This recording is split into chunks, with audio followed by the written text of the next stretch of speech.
Ideal گھٹیا بھی ہو سکتا ہے، بڑھیا بھی ہو سکتا ہے، ادنا بھی ہو سکتا ہے، اعلیٰ بھی ہو سکتا ہے، نیچے کا بھی ہو سکتا ہے، اوپر کا بھی ہو سکتا ہے۔ مثلا سب سے گھٹیا آئیڈیل کیا ہے؟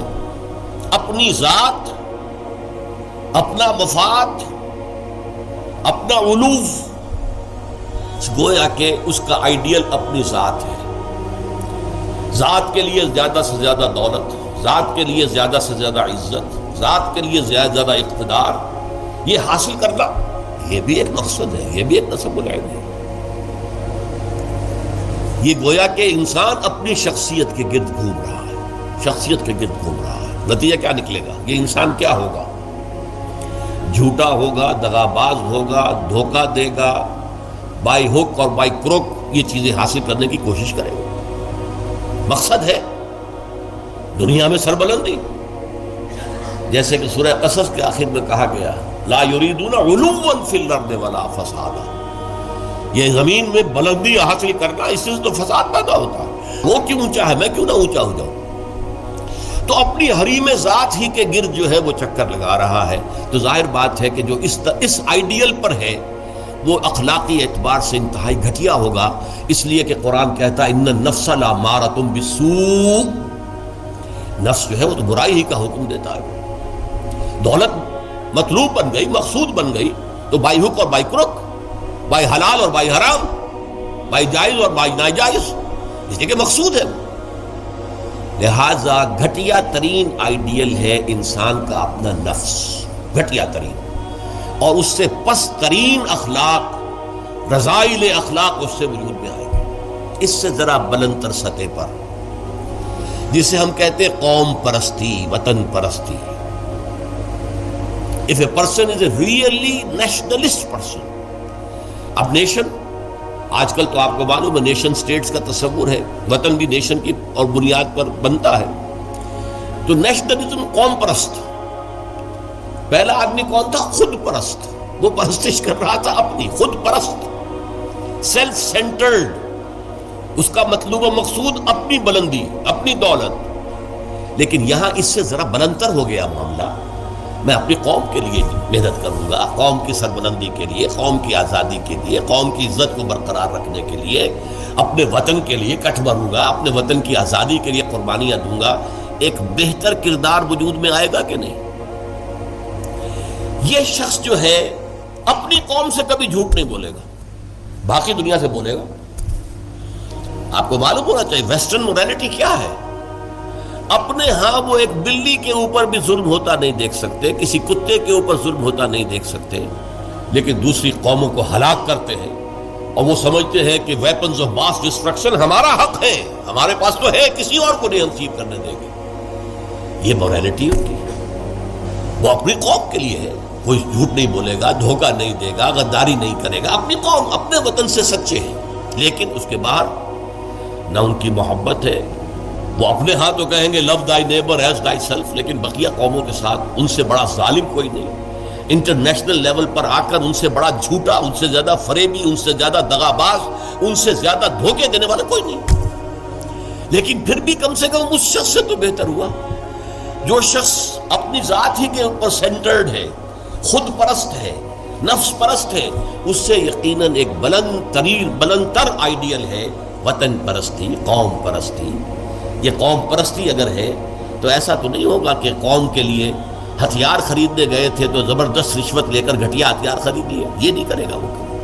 ہمارے ہاں یہ بھی ہوتا ہے، اس لیے کہ ہمارے ہاں قوم پرستی ہے ہی نہیں، وطن پرستی ہے ہی نہیں۔ اس حوالے سے اب حالانکہ آپ کو معلوم ہے کہ ہتھیار جو ہے زندگی اور موت کا مسئلہ ہے، جب جنگ ہو رہی ہے اور کریٹ کھولا گیا، معلوم ہوا یہ تو استعمال کے قابل ہی نہیں ہے یہ ہتھیار جو ہے، کیا ہوگا اس وقت؟ عین موقع پر محاذ میں وہ کھولا گیا ہے باکس، اور معلوم ہوا کہ یہاں تو کچھ اور رکھا ہوا۔ لیکن لوگ ہیں جو رشوتوں کے لیے، کک بیکس کے لیے، جو بھی وہ ان کے کمیشنز ہیں، وہ گھٹیا مال لیتے ہیں، دومی مال جسے آپ کہتے ہیں۔ تو وطن پرستی یا قوم پرستی ایک نسبتاً ہائر آئیڈیل ہے، اس سے اوپر ایک اور ہے۔ یہ جو حضرات تھوڑا بہت بھی فلسفے سے شغف رکھتے ہیں ان کو معلوم ہے ہیومنزم، انسان دوستی، یہ جیسے ٹالسٹائے تھا، بہت بڑا ادیب تھا روس کا، وہ ہیومنزم کا قائل تھا. انسان سے دوستی ہونی چاہیے، انسان محبوب ہونا چاہیے، تمام انسان سے محبت کریں. ہیومن بینگ ایز ہیومنس، چھوڑ دیں کہ وہ ہمارے ملک کا رہنے والا ہے یا نہیں ہے، ہیومن بینگ ہے. بھول جائیں اس کو کہ وہ ہماری قوم سے اور نسل سے ہے یا نہیں ہے، ہیومن بینگ. ہیومنزم یہ ہائیسٹ فلسفی ہے. لیکن آپ جو سوچ لیجئے کہ اول تو یہ کہ اس تک پہنچنا بڑا مشکل، اپنی قومیتوں کے حدود سے، وطنیتوں کی حدود سے، اپنے ذاتی مقاصد اور ذاتی جو بھی مفادات ہیں ان سے بلندتر ہو کر واقعتاً ہیومنسٹ ہونا آسان کام نہیں ہے. لیکن ہیومنسٹ جو ہے اس کے اندر بھی انسان کی محبت تو آ جائے گی، انسان مطلوب ہو جائے گا اس کا، اور اس اعتبار سے وہ قوم پرست اور وطن پرست سے برتر ایک شخصیت ہوگی. لیکن باقی کائنات، حیوانات، اس کے اندر اس کے لیے تو کوئی محبت اس کے اندر نہیں ہوگی، اس کے لیے کوئی شفقت نہیں ہوگی. ہیومنزم ہیومن بینگز کے لیے ہے. اس سے اوپر ایک اور ہے، اور وہ ہے کسی نظریے پر انسان کی نگاہ جم جائے. نظریہ کہ انسان کی فلاح کمیونزم میں ہے، ظلم کا خاتمہ کمیونزم میں ہوگا، لہذا اس کمیونزم کے لیے، اس کو فروغ کے لیے، اس کو عام کرنے کے لیے، اس کے پھیلانے کے لیے، لوگوں کو قائل کرنے کے لیے تن من دھن لگا رہے ہیں. پھر جن لوگوں نے مان لیا ہے انہیں آرگنائز کر رہے ہیں، سیلز بن رہے ہیں. پھر ایک جد و جہد ہو رہی ہے، کشمکش ہو رہی ہے، زار کے خلاف جد و جہد ہو رہی ہے، جانے دے رہے ہیں، فائرنگ اسکواڈز کے سامنے کھڑے ہو کر سینہ کھول کر گولیاں کھا رہے ہیں. یہ سب کیا ہے؟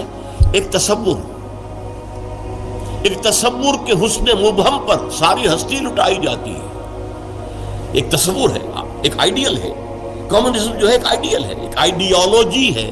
اس آئیڈیالوجی کو اپنا آئیڈیل بنا کر اور پھر جد و جہد اور محنت اور قربانیاں اور ایثار سب کچھ.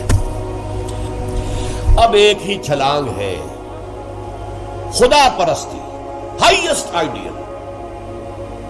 یہ ہے جس کو کہ علامہ اقبال نے کہا ہے، در دشت جنون من جبریل زبو سیدے یزداد کمن داور، اے ہمت مردانہ، اے ہمت مردانہ، کمند ڈالو اللہ پر.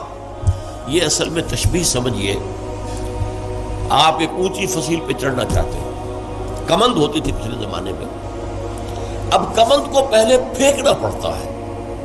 آپ کا زور بازو ہونا چاہیے نا، جب تو آپ پھینکے کہ اونچا جا کر لگ جائے وہاں پر. جتنی اونچی کمند ہوگی اتنا اونچا آپ چڑھ سکیں گے، اس سے آگے تو نہیں جا سکتے. کمندی کہیں درمیان میں اٹک گئی ہے تو درمیان میں آپ بھی اٹکے رہ جائیں گے، ٹاپ پر تو آپ نہیں جا سکتے جب تک کہ وہ کمند جو ہے ٹاپ پر نہ لگے جا کر. تو یوں سمجھیے کہ پہلے انسان کو اپنے ذہن سے، اپنے فکر سے، اپنی سوچ سے اپنا آئیڈیل معین کرنا ہوتا ہے. Who is my ideal? میرا نفس؟ نو. میرا وطن، میری قوم؟ نو. Human beings? نو. اللہ. He is my ideal. اس کی محبت، اس کے ساتھ خلوص و اخلاص، اس کے لیے جد و جہد. اب آپ دیکھیے، کمیونسٹ کے لیے محبت ہوگی، مزدور کے لیے محبت ہوگی اس کے اندر، سرمایہ دار کے لیے نہیں ہوگی. سرمایہ دار تو دشمن ہے، اس کا تو پیٹ پھاڑیں گے ہم. لہٰذا وہ محبت اس کی پوری یونیورسل نہیں ہو سکتی. اللہ کو جس نے آئیڈیل بنا لیا، اللہ منزل ماں کبریاست، میری منزل، میرا آئیڈیل، میرا مقصود، میرا مطلوب، میرا محبوب حقیقی اللہ ہے. یہ ہے ہائیسٹ آئیڈیل. اور جو شخص اللہ کو اپنا آئیڈیل بنا لے، اپنا مقصود بنا لے، اپنا مطلوب بنا لے، اپنا محبوب بنا لے، وہ در حقیقت بلند ترین کردار ہوگا. اور اس کی مکمل مثال محمد الرسول اللہ صلی اللہ علیہ وسلم کی شخصیت ہے. محبوب حقیقی اللہ کے سوا کوئی نہ رہے. نصب العین وہی ہوتا ہے جہاں پہ نگاہ جمی ہوئی ہے. اگرچہ اس کے لیے جو محنت کر رہے ہیں وقتی طور پر آپ کا کوئی اور ہدف ہو سکتا ہے. جیسے ہم کہتے ہیں کہ اصل نصب العین تھا اسلام کو دنیا میں غالب کرنے کی جد و جہد، اس کے لیے پہلا نصب العین بن گیا پاکستان کا حصول. یہ دوسری بات ہے کہ ہم پاکستان کو حاصل کرنے کے بعد بھول گئے کہ کس لیے ہم نے حاصل کی، اور اسی لیے ذلیل و خوار ہے. انڈیا کے مقابلے میں سر اٹھا کر کھڑے ہونا ہمارے لیے ممکن نہیں ہے، سوائے اس کے کہ ایٹمک ڈیٹرنٹ جو ہے اس کا سہارا لیا ہوا ہے، اور اگر خدا نہ خواستہ میرے نزدیک تو تقدیر مبرم ہے، امریکہ نے یہ آپ سے چھین کر لینا، پھر کیا رہ جائے گا کچھ؟ اس حوالے سے سمجھیے، اسی لیے علامہ اقبال نے دیکھیے کہ وطن کو بھی خدا قرار دیا، وطن پرستی، نفس پرستی، وطن پرستی، قوم پرستی، انسانیت پرستی، نظریہ پرستی اور خدا پرستی، یہ ٹاپ پر ہے منزل ماں کبریاست، در دشت جنون من جبریل زبوں سیدے یزداب کمند داور، اے ہمت مردانہ اپنے کمند اتنی اونچی ڈالو کہ اللہ کی ذات پر جائے، پھر اللہ کی ذات، پھر اس کمند کے ذریعے سے سیر اللہ، تقرب اللہ، رفتہ رفتہ اللہ سے قریب تر ہوتے چلے جاؤ۔ جیسے کہ آپ کو معلوم ہے، اگرچہ وہ آیت سجدہ ہے، جا کر ایک سجدہ کر لیجئے گا، جو سورۃ العلق جو ہے وہ ختم ہوتی ہے فَاسْجُدْ وَاقْتَرِبْ، بس سجدہ کرو اور قریب ہو جاؤ۔ یہ سجدہ کرنا اللہ سے قرب کا ذریعہ ہے، وَاقْتَرِبْ، قریب ہو جاؤ۔ اس لیے حضور نے فرمایا ہے ان اقرب ما یکون العبد الی اللہ فی السجود، انسان جو اپنے رب سے قریب ترین ہوتا ہے وہ سجدے کی حالت میں ہوتا ہے۔ اپنی انا ختم کر دی، اپنی انا مٹی میں ملا دی، پیشانی اللہ کے سامنے خاک پر رکھ دی، بس یہ گویا کہ جو یہ انا ہی جو ہے ہماری، یہی تو ہے در حقیقت جو ہمارے درمیان اور اللہ کے درمیان حائل ہے۔ اس انانیت کا امکان ختم ہوا تو پھر اللہ کے ساتھ ہمارا بہت قرب ہے۔ یہ ہے ضعف الطالب والمطلوب، گھٹیا آدرش ہوگا تو گھٹیا ہی شخصیت وجود میں آئے گی، اگر اعلیٰ آدرش ہوگا تو بلندتر شخصیت وجود میں آئے گی۔ آدرش، نصب العین، مقصود، مطلوب، محبوب حقیقی اپنا نصب بھی ہو سکتا ہے، اپنی ذات بھی ہو سکتا ہے۔ اپنے ہی حسن کا دیوانہ بنا پھرتا ہوں، اپنی ہی حریم ذات کا جو ہے طواف ہو رہا ہے، اس سے اوپر ہے ہی نہیں، نگاہ ہی نہیں۔ اس سے ذرا اوپر ہوئے وطن پرست، قوم پرست، اس سے ذرا اوپر ہوئے انسان پرست، انسان دوست، اس سے ذرا اوپر ہوئے ایک نظریہ، تصور، ایک تصور کے حسن مبہم پر کیسے ہستی لٹائی جاتی ہے، زندگی ترک آرزو کے بعد کیسے سانسوں میں ڈھالی جاتی ہے۔ ترک آرزو، یہ آرزو وہی ہے، نصب العین۔ میں نے شروع میں کیا عرض کیا تھا، جس شخص کا کوئی نصب العین ہے ہی نہیں وہ تو حیوان ہے۔ کم سے کم وہ شخص بھی جس نے اپنے نفس کو اپنا نصب العین اور مطلوب بنایا، وہ بھی انسان تو ہے، گھٹیا ہے، بہت گھٹیا انسان، لیکن وہ حیوان نہیں ہے۔ جس شخص کا کوئی نصب العین ہے ہی نہیں، وہ تو پیور انسٹنکٹس کی بنیاد پر زندہ ہے۔ قرآن مجید میں سورہ ملک میں کہا گیا ہے فَمَن يَمْشِي مُكِبًّا عَلَى وَجْهِهِ اَهْدَىٰ مَن يَمْشِي سَوِيًّا عَلَىٰ صِرَاطٍ مُسْتَقِيمٍ۔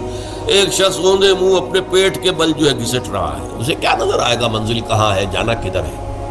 ہم اپنے بطن اور فرج کے تقاضوں کی بنیاد پر زندہ ہیں۔ انسٹنکٹس ہے، جو اینیمل انسٹنکٹس ہے، پیٹ کھانے کو مانگتا ہے، اور ہمارے اندر پروکریشن کے لیے، نسل کو بڑھانے کے لیے جنس کا، شہوت کا جذبہ رکھ دیا گیا، اسی کے لیے اندر زندگی لگا رکھے۔ اس میں بھی کوئی امنگ نہیں ہے، اس میں بھی کوئی ہوشیں اٹھنے کی خواہش نہیں ہے۔ بس میں کہا کرتا ہوں وہ زندگی نہیں گزارتے، زندگی انہیں گزارتی ہے، زندگی انہیں گزارتی ہے۔ لیکن یہ کہ وہ زندگی گزارنا، وہ تو یہ ہے کہ آپ کا کوئی نہ کوئی نصب العین، کوئی آئیڈیل، کوئی ہائر جو آپ کا ایک مقصود و مطلوب ہو۔